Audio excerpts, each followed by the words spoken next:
no matter where he goes, W's come along. I mean, thinking back the year before to the Thunder, to the days of New Orleans, the Clippers, wherever he goes, W's follow, and he.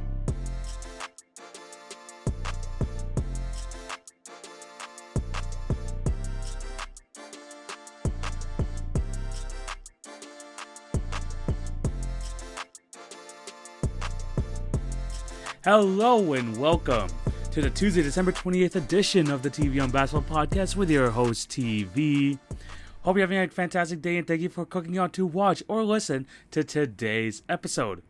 Before we start, I do have to plug my other platforms. Remember to follow at TV on Basketball on Twitter, Facebook, Instagram, and TikTok for updates on the podcast and for other great content. If you're on YouTube, remember to like, share, and subscribe, and hit the notification bell so you will not miss an episode. And for all my podcast listeners, remember to subscribe and leave a review if you're on Apple. And for the Spotify, Anchor, and Podbean listeners, just continue to show your support in any way possible. That would be highly, highly appreciated. Today's show is going to be a special one. This is the last show before 2022. Yes, the last show between 2022. I still can't believe it. We are at the end of 2021. And basketball has been weird. The world has definitely been weird over these past 20 months.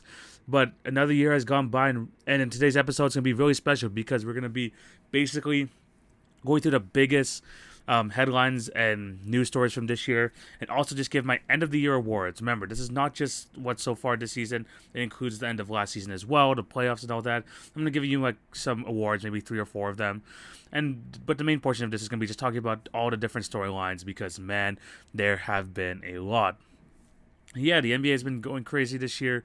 It's obviously health and safety protocols are still running rampant in the league. We're gonna get into that a bit later, but still some great basketball. If you guys watch on Christmas Day, absolutely crazy games is there as well. I think the average margin of victory in those games was 6 points, and that even takes into effect the Knicks beating the Hawks by 23 or something. So lots of close games there, which is a lot better than last year.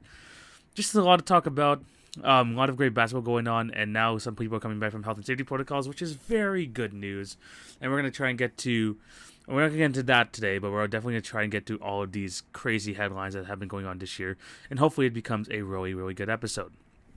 So yeah, if you want to, if you're excited for this recap of the year, leave a like, leave a comment, and just show your any love on any of the podcast channels or on social media. That'd be highly, highly appreciated. But yeah, let's get right into this. So just sit back, relax, and let's go through 2021 of the NBA season. And we always have to start. The thing about the 2021 NBA season, we can only start with the health and safety protocols. And I think the best way to describe it, over the course of how what's been going on, especially over this past year, is just talk about how many players that play in the NBA. In these 2 seasons. So last year, because of health and safety protocols and people having to get signed, people getting released and all that, just so you can meet the minimum amount of players for an NBA game, a grand total of 560 different NBA players played a game in the NBA last year, which is the most all time. Now with the new hardship exception, the 10-day contracts and all that, this year we are only I think we're about halfway, not even halfway. We're not even halfway through the season. We have 561 plus. We have 561 plus different players playing in the league this year. Absolutely crazy, especially with Omicron running rapid through the U.S., throughout Canada, basically throughout the entire world. It looks like it's less severe, but we can't take that lightly still. We still have to continue to be safe, and it's just unfortunate that it's going through the league, The Raptors the other day, I had to watch them play with 4 actual guys and 4 hardship exemption players. Luckily, they're having players back, but still. And then at least KD and Kyrie are coming back as well today. Just a lot of players coming in and out of the lineups. Hard to really get a gauge on a lot of these teams because of these health and safety protocols. But nonetheless, the games are still going on. Whether they delayed for 2 or 3 weeks, I think Adam Silver said in an interview, Omicron's still going to be here. It's still going to run rapid. So try to fight it, at least fight through it right now, and hopefully it just gets better. And basically it just means that this headline is just that COVID is still very active here in sports around the world. Stay safe, of course, and follow guidelines. Get your booster shots if possible. And yeah, there's just crazy the amount of players that have been playing this year. and it's just delaying a lot of games. I think over 30 games. I think over 20 games have been delayed so far this year. Hopefully we don't get more of that. Hopefully this is kind of the last year we get to go through all this, but we never know. Hopefully this doesn't affect a lot of the playoff matchups as well, because we have some great potential playoff matchups that can happen. So hopefully that's not the case as well. But yeah, that is honestly one of the biggest storylines. Even with all the great basketball going on, the health and safety protocols are still running rapid through the league.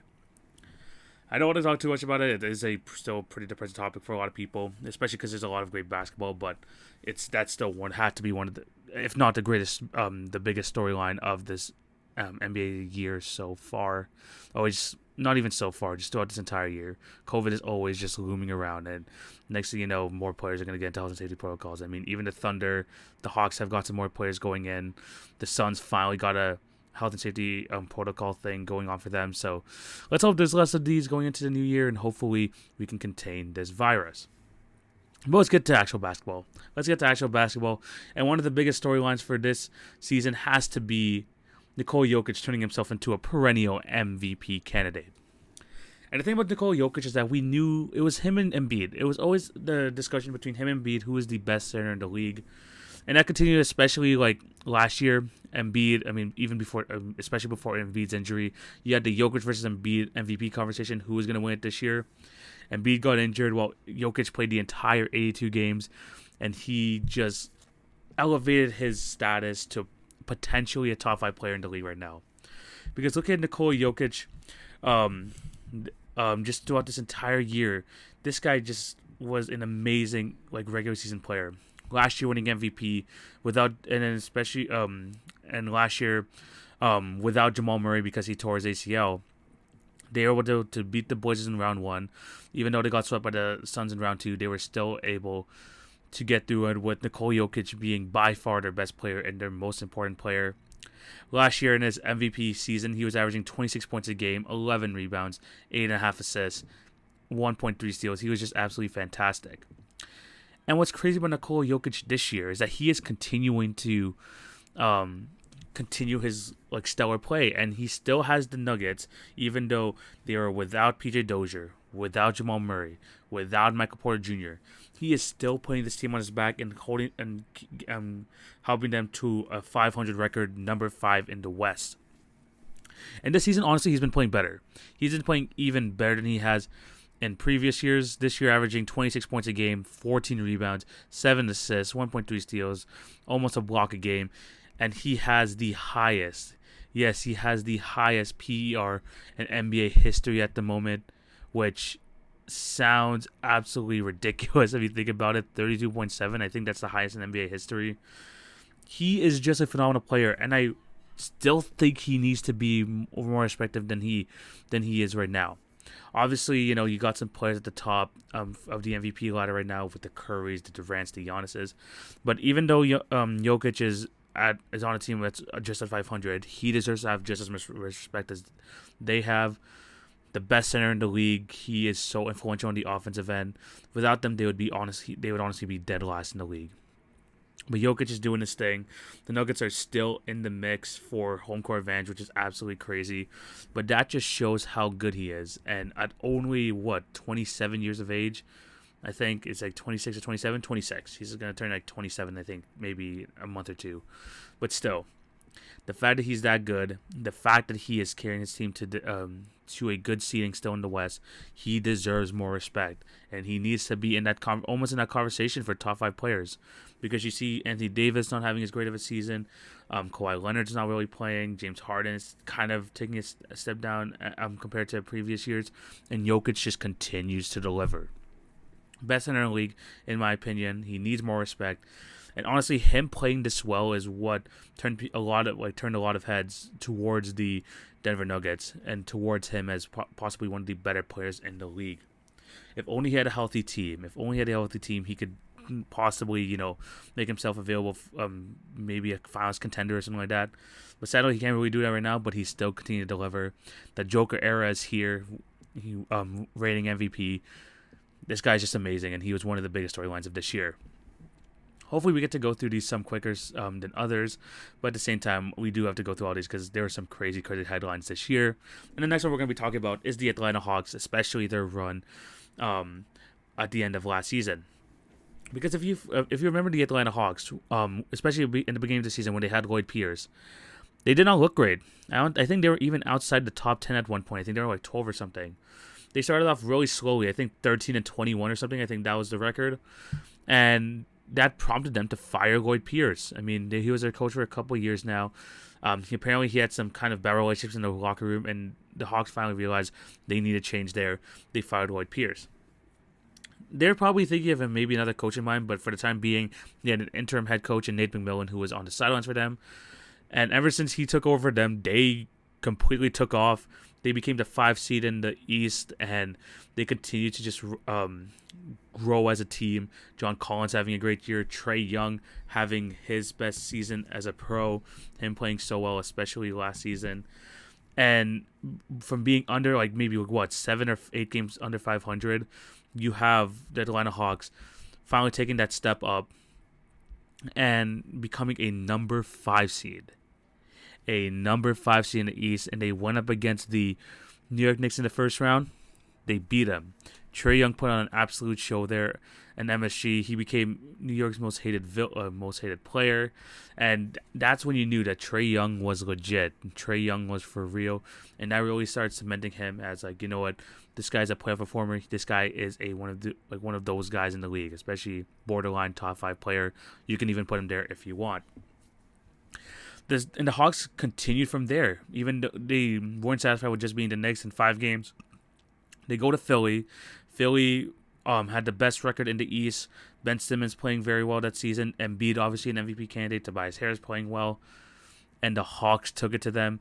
In 7 games, they defeated the 76ers. And honestly, one of the bigger upsets. Trae Young again played absolutely fantastic, getting great contributions from Bogdan Bogdanovic. Kevin Huerter played great in that series. DeAndre Hunter was injured for a bit, but he also played a big role defensively. Clint Capella played well. They just continue to go on. And this is the first time Trae made the playoffs, first time John Collins made the playoffs. And after that turnaround, after that firing of Lloyd Pierce, they just started getting on a roll, and that carried on to the playoffs, beating the number 1 seed in the Philadelphia 76ers. A series that many 76ers fans would want to forget. And even going into the conference finals, they looked like they had a little glimmer of hope, especially because Giannis went down with a minor injury. He had to miss a couple games. And they took the Bucks to 6 games, but it was just too much for them. Their luck ran out at that point, and they lost to the Bucks in 6. They had a slow start to the year, but once 2021 rolled around, this team finally started getting into the flow. And especially as a young, very deep team where, although you have Trae Young, you got John Collins, you got this team going 9, 10, possibly 11 deep, and that depth was able to help them throughout the entire playoffs, and that's what helped them become this, this team, kind of woke a lot of us up on them, saying, look, many people didn't have this team going far into the playoffs at all. We were even surprised that they were able to turn it around after the Lloyd Pierce thing, but they were able to turn it around. They became a great team on both ends of the floor. And although they're off to a really slow start this year, I think that this team still have a bright young future with Trae Young at the leading the way. I do think they need to make a move, though. They have a lot of depth, but I think they can convert some of that depth to maybe to a possible 3rd star. We'll have to wait and see. But the Hawks, man, the Hawks were definitely one of the biggest stories of last year, especially because of the way they turned around their season. Trae Young being that guy. John Collins getting his extension. I think it was 5 years, 125 as well. Great year for the Atlanta Hawks. I know that they're, number 12 in the East right now. They're 15-18. With Trae coming back from health and safety protocols, hopefully they can turn it around. But right now, they are looking really, really good. Next up, another team that began to turn heads in this NBA season, or this year in general, the Phoenix Suns. The Phoenix Suns, just like the Atlanta Hawks, struggled the last few years or so. Even more than the Hawks, honestly. I said the last few years, but the Suns haven't made the playoffs in 11 years. But they finally put it together this year. Last year, obviously, people know them for going in on the bubble and still not making the playoffs. And we were thinking, maybe this is the start of something. Maybe the Suns could finally turn around the franchise here. They traded for Chris Paul in the offseason. and then going into 2021, they had a good start, but people were still doubting them. But they were able to continue it on as the season went on, and they went on to become the number 2 seed in the West, going 51-21.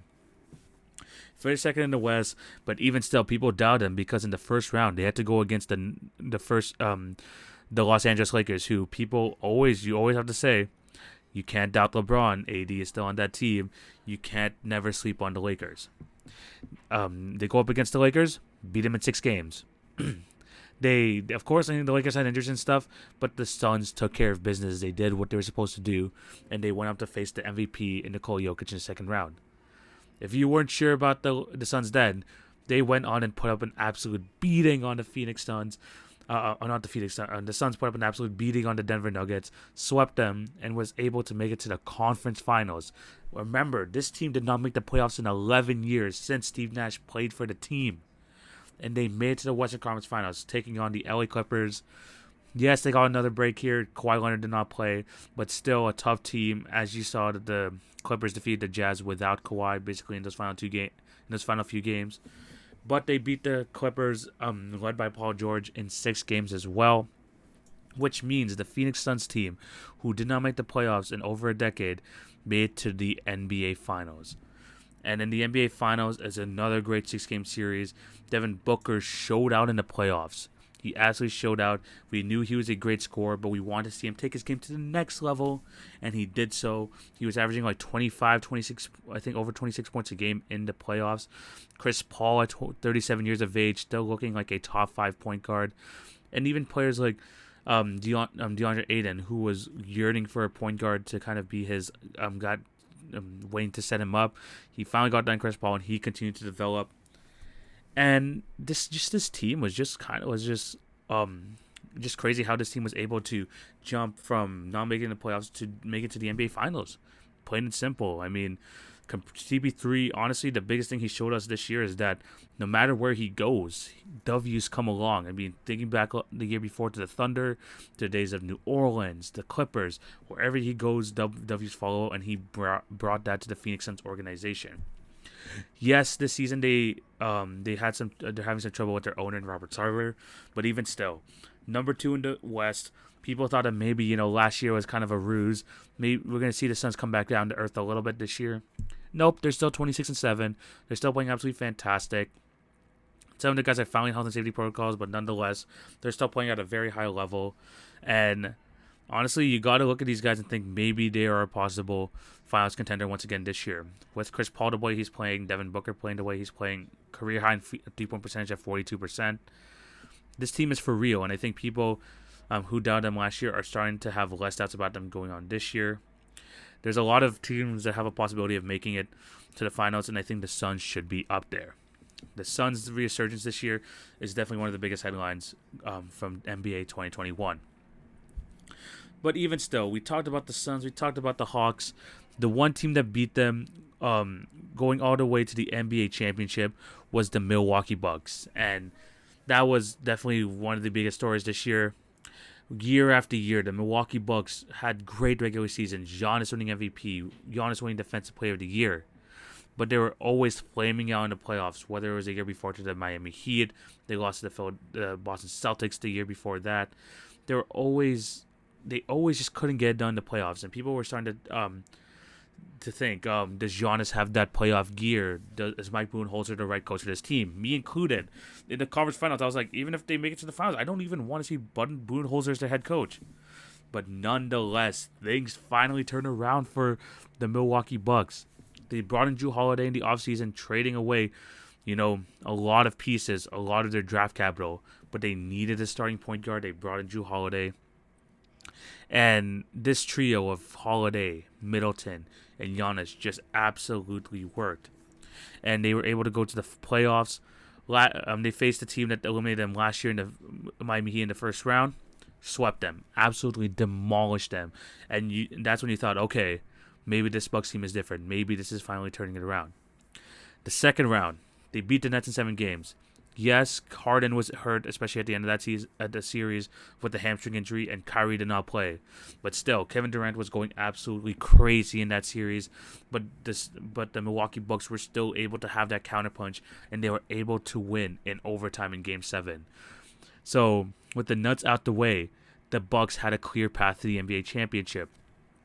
The Hawks, they had to face a Hawks team, and they beat them in 6 games. Trae Young was injured for a couple games as well. It wasn't like as tough as the Brooklyn Nets series, but they didn't have Giannis as well. Giannis didn't play a couple games there, but Middleton, Drew Holiday were able to pull up their weight, and that team was able to beat the Atlanta Hawks in 6 games and move to the NBA Finals. And in the NBA Finals, Giannis came back.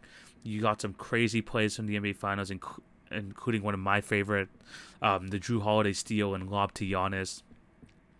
They finished off the Suns in 6 games where Giannis had an amazing Game 6, 50-point double-double, and most importantly, went 17 for 19 at the free throw line.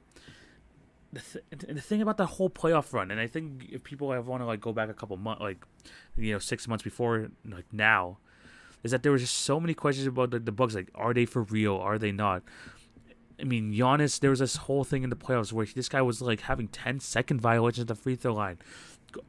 Taking so long, having a horrible free throw percentage. But then as the playoffs went on, you could see him getting better, taking shorter time. And then the final game where the Bucks needed to win the championship, this guy showed up massively. And that play just continued on to this season as well. And they were just able to win the NBA championship after not winning in 50 years. The Bucks winning the championship is great to see, especially because in an era of super teams, in an era of trying to trade and kind of signing players to build your team instead of building organically, the Bucks did a different way. They took a chance on Middleton. They had they grew Giannis Antetokounmpo to be the player he is right now. And after all that hard work, you could tell even Giannis on that stage, they knew that all that hard work was worth it. And they were able to win a championship. They were able to win the championship and finish off the 2021 season with an absolute bang. And I'm just happy for this team. I was very happy for this team. I wanted, ever since after they beat the Nets, I was okay, I want the Bucks to win a championship. Giannis has been hated on for too long. Even when he's won MVP, this guy's oh, this guy doesn't have the real skill and all that. This guy showed his full repertoire in that playoff run, and he was able to honestly make the case for himself that he looked like the best player in the league. And he proved them wrong. The Bucks proved all the haters wrong. And going on to this season, all that weight that's been on their shoulders the last couple of years was just lifted. And that has turned up, and they're just now playing with this type of swagger. They're still top 3 in the East at the moment. I think they're number 3. This is a very good team, and proving last year that they were able to win a championship with this core was absolutely fantastic. The Nets are obviously still some big competition here. You got the Heat making some big moves, and maybe they can be a playoff threat. But still, with Giannis, Middleton, and Drew Holiday on that team, and the depth that they have, and a good just supporting cast in general, it's great. And the Bucks winning the championship was highly, highly deserved.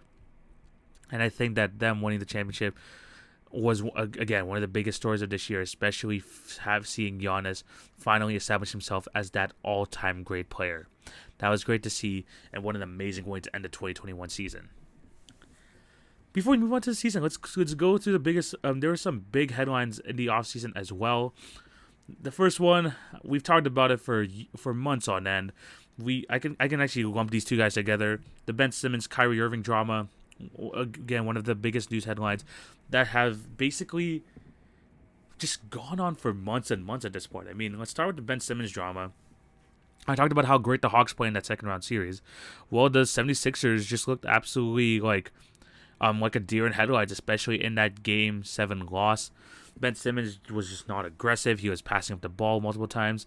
And obviously the iconic play, the one that everyone remembers from that second round series, was Ben Simmons wide open underneath the rim and him passing it to Matisse Thybulle, who got fouled and ended up hitting, one or two free throws. You could just tell from that moment that Ben Simmons was all in his head, that he just wasn't in the right mindset. And that, I'm not going to say that play cost him the series. I don't even want to say that him playing that way cost him the series.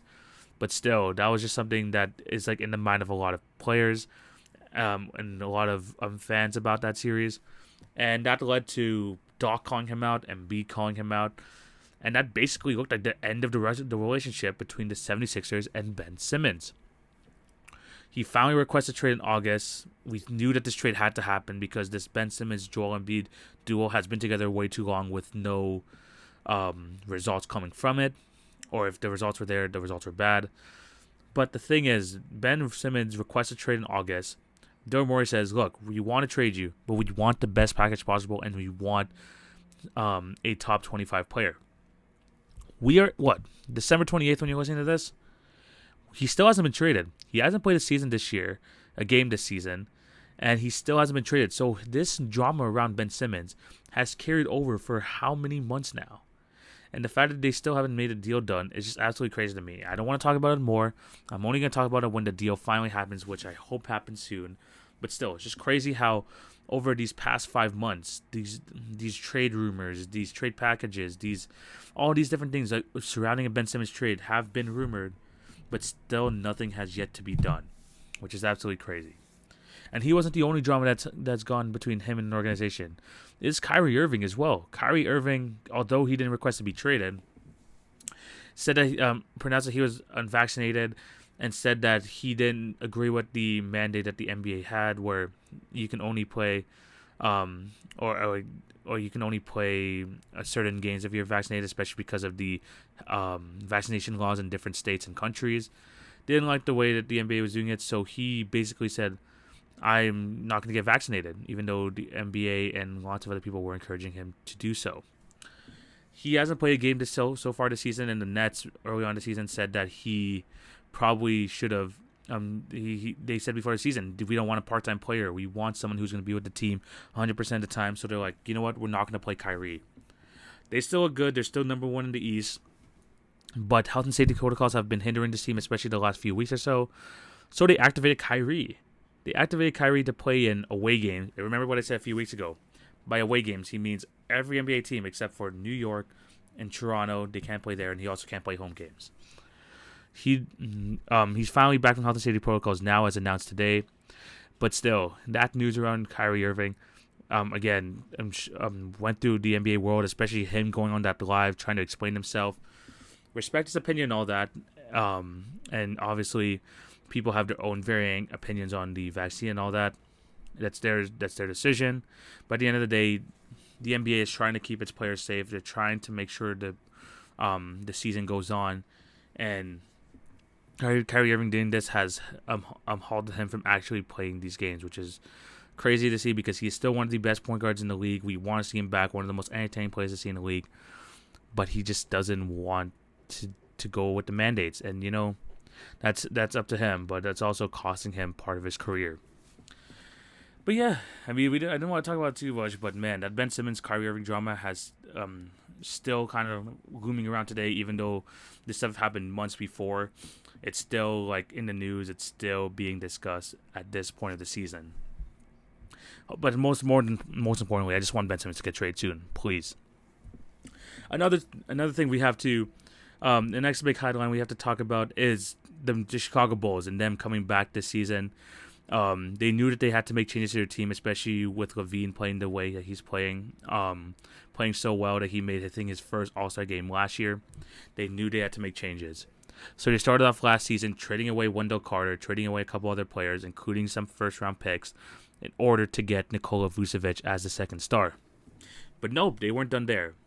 Last season, I think they had some health and safety protocols they had to go through, and that basically cost them a chance at the playoffs. But in the offseason, they saw something there, and they're like, you know what, we need to go all in. We need to get the best team possible. So what did they do? They signed Lonzo Ball. They signed him to a contract. I think it was like 3 or 4 years to be their starting point guard. They signed DeMar DeRozan to a 3-year, I think it was $85 million deal. And they also signed Alex Caruso to be the leader of the second unit. Those changes to the team has helped this team out dramatically. They are the number 2 seed in the East right now, going 21-10. They actually look like a real contender right now. And a lot of their players are just playing at an extremely high level. Lonzo Ball this year, 13-5-5. Very good percentages from the 3-point line, especially. DeMar DeRozan looking like a freaking MVP candidate right now, averaging 27, 4, and 5 on 50, 36, and 88 shooting splits. And Zach LaVine hasn't missed a step whatsoever at all. 35 minutes a game, 26 points, 4 assists, 5 rebounds. He's playing extremely well as well. Vucevic, kind of struggling compared to his time in Orlando, averaging only 16 and 10, but he is still putting up some pretty good numbers. And what I just really like about this team is just how the last couple of years, they only had LaVine to rely on in terms of end-of-game scoring, but now he has options, and this team just knows how to close games. DeRozan leading the league in fourth quarter scoring. I think it's like basically at 8 points per game. You got good defensive play from like players like Lonzo Ball, Alex Caruso, who's looking like who has been an absolutely fantastic pickup for them as well. These guys have been playing absolutely fantastic, playing at a high level. Sure, they missed Patrick Williams because of that injury early on the season, but they still have a deep enough team. They still have, especially that starting lineup, carrying them a lot. That this team is just good enough to take themselves from not a playoff team the last 3 or 4 years to now being the number 2 team in the East. And as long as they're healthy, and as long as this Bulls team is healthy, they are going to be contenders. I was skeptical at first of the way it was going to fit, but with the way DeMar is playing and how him and Zach LaVine bounce off each other so well, this team is dangerous. And as long as this team gets fully healthy, they just need to get some guys back from health and safety protocols. They'll be good, and this team is going to be such a fun team to watch, and I can't wait to see them play together in the playoffs. They obviously have Coach Billy Donovan as well, who's currently on health and safety protocols, but this team is just so much better up and down the roster, and I think that they could do a lot more going forward. Let's just see if they can just stay healthy. That is the biggest thing for them. Another team that's shocking a lot of fans and just people and just players and teams around the league, the Cleveland Cavaliers. The Cleveland Cavaliers, another big headline from this season as well. The Cleveland Cavaliers currently are number 5 in the East, 20 and 13, and they lost one of their best guys early on in the season in Colin Sexton. The thing about the Cleveland Cavaliers is that they have started off slow the past 2 seasons, including this season. They started off really fast. They looked really good, but this year it looked like it was going to go downhill after the Colin Sexton injury. We thought that losing one of their best shot creators was going to hurt them a lot, and they're finally going to fall back down to earth. But no, this team is legit. This Cavs team is actually legit. They are in the top half of the league of offensive rating, and they are number 2 currently in defensive rating, which is crazy because 2 years ago, they were number 30. Last year, they improved a bit. They were 25. And then, straight to number 2. And the biggest reason for this is the way that they've constructed their roster. They re-signed Jared Allen after trading with the Brooklyn and being a part of the James Harden deal. They got Jared Allen to be their starting center going forward, and they signed him to I think it was a 4-year, $100 million deal. Then they went on to draft Evan Mobley, and people were concerned at first, including myself, because it's a 2-center lineup, 2 7-footers. This type of stuff doesn't work in the NBA anymore. But the Cavs were like, no. Evan Mobley can defend the perimeter. This guy is an all-world defender. This is going to work. And it's working. They're working with that, but they also signed Lauri Markkanen in the offseason to play their small forward position, and he's excelling there. They traded for Ricky Rubio, and now with Darius Garland actually playing extremely well right now as well, this team is legit, and they're doing very well on both sides of the ball.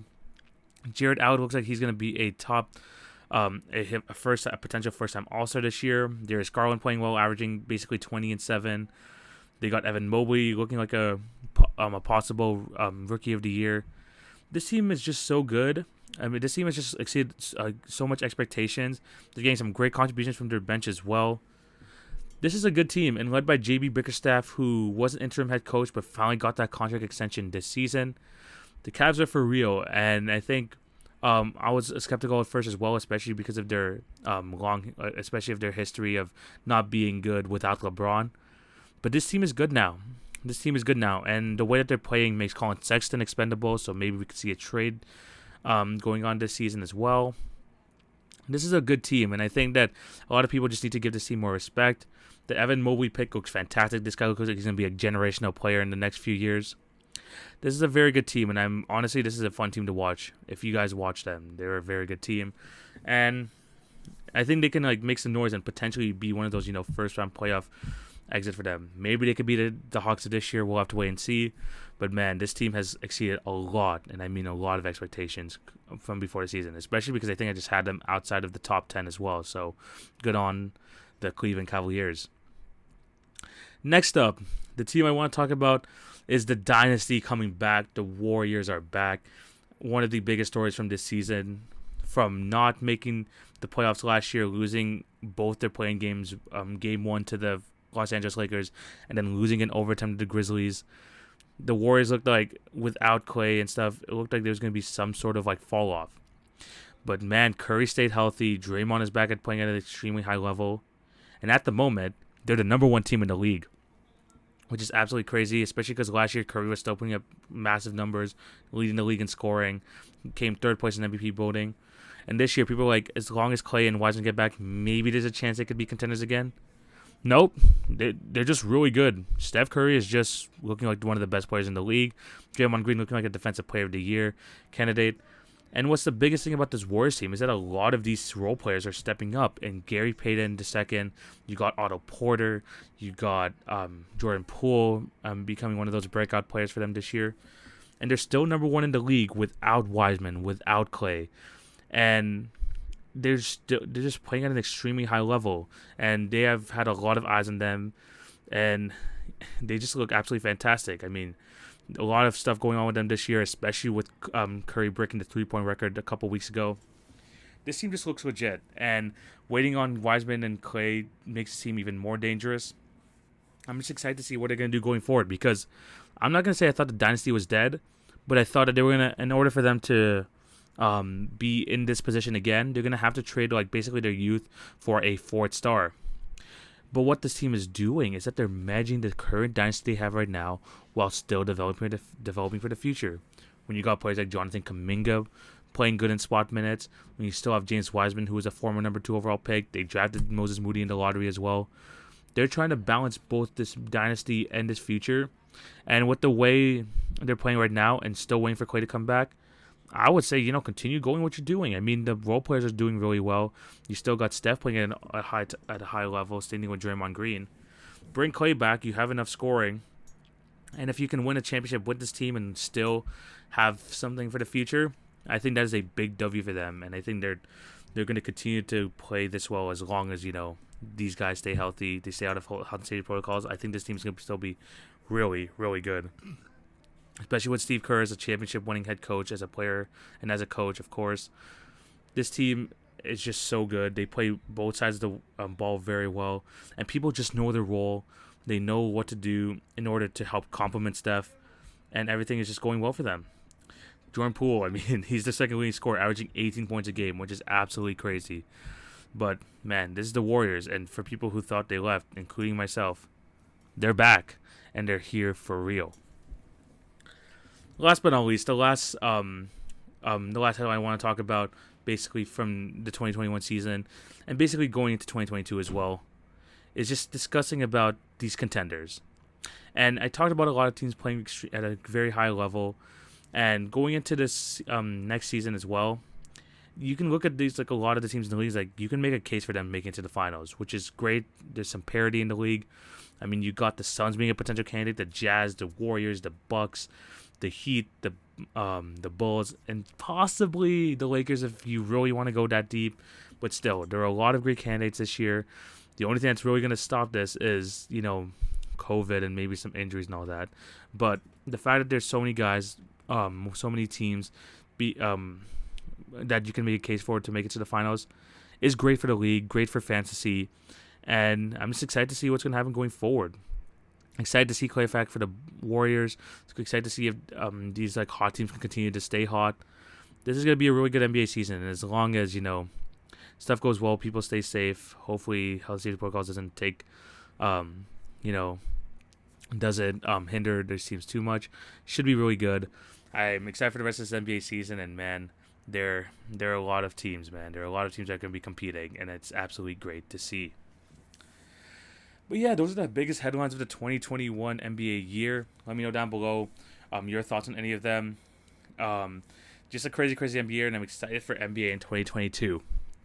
Last but not least, before we end up today's episode, I am going to be giving out some end-of-year awards. Remember, this is the end of the year, like not the 2021 season, not just this start of the season so far. This is over the course of a year, and we're gonna be showing these guys some love and giving them out some just awards for the year. The first award I want to give out is the Coach of the Year, and I had a few candidates here. Coach Bud of the Milwaukee Bucks, obviously winning a championship. Steve Nash of the Brooklyn Nets. Steve Kerr of the Golden State Warriors. Nate McMillan was up there as well. But my official winner has got to be Monty Williams. Monty Williams, last year had the team make it to the NBA Finals, was the number 2 seed in the West. And this year so far, still number 2 seed in the West, doing very well on both ends of the court. They are number 3 in defensive rating, number 8 in offensive rating. He has the players buying in.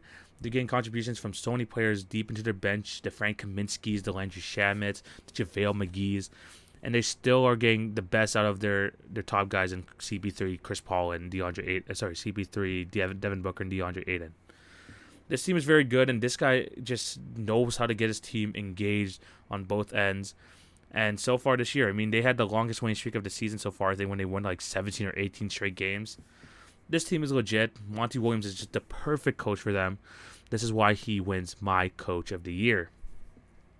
The second award I want to give out is something. It's not going to be Rookie of the Year. It's not going to be Rookie of the Year, but it's going to be basically the Young Player of the Year, most specifically under 21 years of age. So, if you're 21 under, you qualify this award. There are a couple guys I want to give this award to: Evan Mobley, Scotty Barnes, Anthony Edwards. But the guy I'm going to give this to, LaMelo Ball. LaMelo Ball, standing at 6'6". He's only 20 years of age, and his first 2 seasons have looked absolutely fantastic. This guy looks like to be a legit star.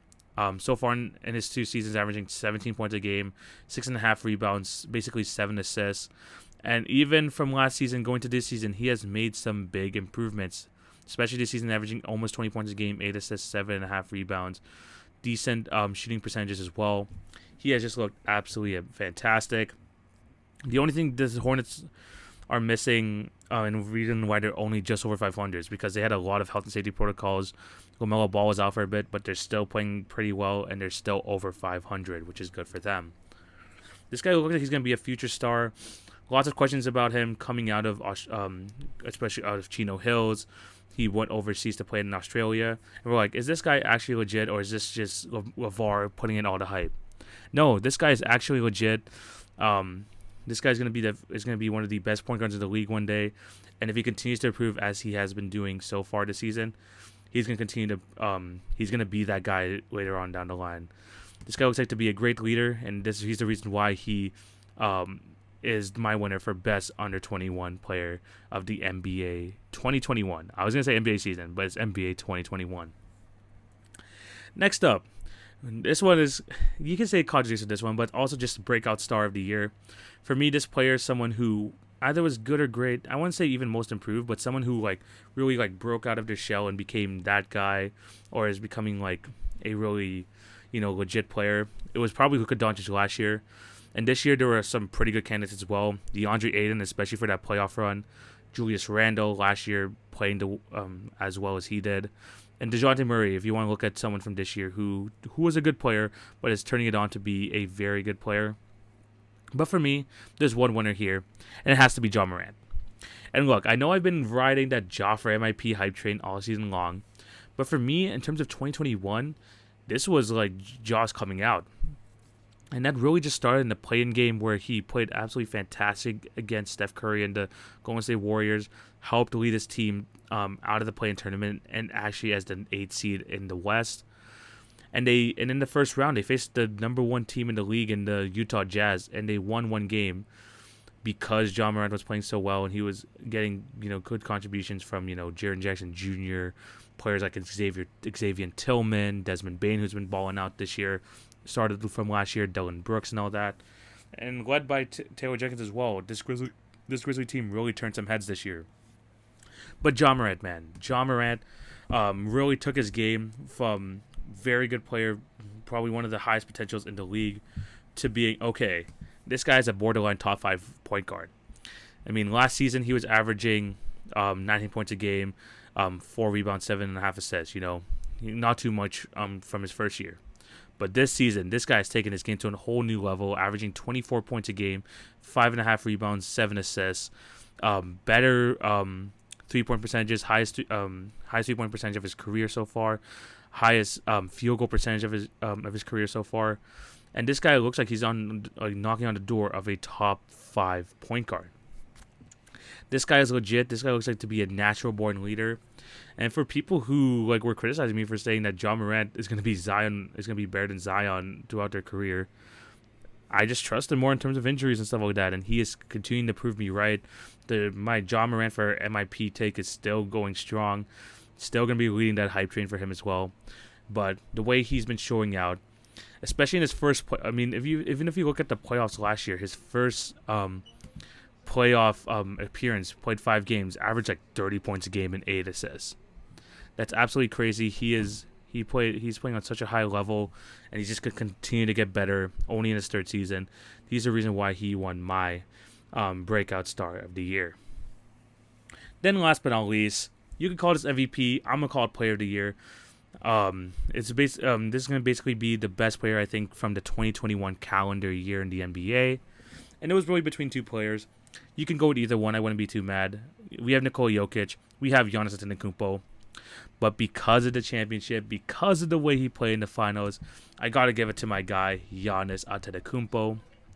He won the Finals MVP, closed out the NBA, the final series in Game 6 with a 50-point double-double, 17 for 19 at the free throw line, like I said earlier. He finally won the championship, and he just continues to play at an extremely high level going into this season. What's crazy about last year is that his whole playoff run was just ridiculous. 30 points a game, 13 rebounds, 5 assists, a block and a steal a game. This guy's just ridiculous. He showed us his full repertoire this season. And I think this year especially, he established himself as an all-time great. And you know what, guys? Just like Nikola Jokic said earlier, they're both 26 years old. This is both going to be their league in the next 5 years as, LeBron starts to fade out, Kevin Durant starts to get to his later ages. This league is going to be run by Nikola Jokic and Giannis Antetokounmpo. These guys are absolutely legit. I think Giannis is 27. I think he just turned 27 this month. But still, this guy's a top 75 player all time for a reason. Plays extremely well on both ends of the ball. And he finally got that camel off his back of him winning a championship. He won Finals MVP. He could just play carefree now, and that's what he's been doing a lot this year. He's playing at an extremely high level. And he looks like, a perennial MVP candidate. He does again this year, averaging 27 points a game, 12 rebounds, 6 assists. And he doesn't even look like he's trying as much this year. This guy is absolutely ridiculous. He is my NBA Player of the Year for the 2021 year. Right? Yeah. But yeah, those are all the awards. If you guys have any other awards you want to give to people, put it down in the comment section below. If you think I'm missing someone for these awards, also leave it in the comment section below. Leave a like, all the good stuff. Continue to support the pod. But I think this is where we're going to end today's episode. Thank you guys for watching or listening. Remember to show love on all the podcast channels. Like, share, subscribe if you're on YouTube. And also hit the notification bell if you don't want to miss an episode. And also remember to follow @TV on Basketball on Twitter, Facebook, Instagram, and TikTok. I'm going to be back next week with a new episode, first one of the new year. That should be absolutely fantastic. I'm going to basically doing a lot of previews for 2022 as well. Maybe making some bold predictions. We'll have to wait and see. Hopefully I can actually get a guest on this time. I'll find some more time to do it, but hopefully we can get that done. But yeah, it's been an absolutely fantastic year. Thank you guys for all the support. This channel has grown immensely, especially over the pandemic. I just want to thank you guys for keep supporting. Keep sharing this to your friends and stuff. We're gonna try to build a community over here, and hopefully I can provide some great content going into the new year. Hope you all have a fantastic New Year's and all that. Leave your New Year's resolutions down in the comment section below. Some kind words and all that. Be nice to each other over there. And yeah, excited for 2022 in the NBA. Excited for 2022 for this podcast. And just excited for the future. And just hopefully we can, I know the pandemic and stuff and all that. But hopefully we can get through all this together. Not to sound like those freaking doctors on TV all the time. But I know we could do this. And hopefully we can have a better 22 for all of us. But yeah, this is the end of today's episode. Thank you guys for all the support. Hope you have a fantastic day. This is TV signing out. Take it easy, guys. Peace.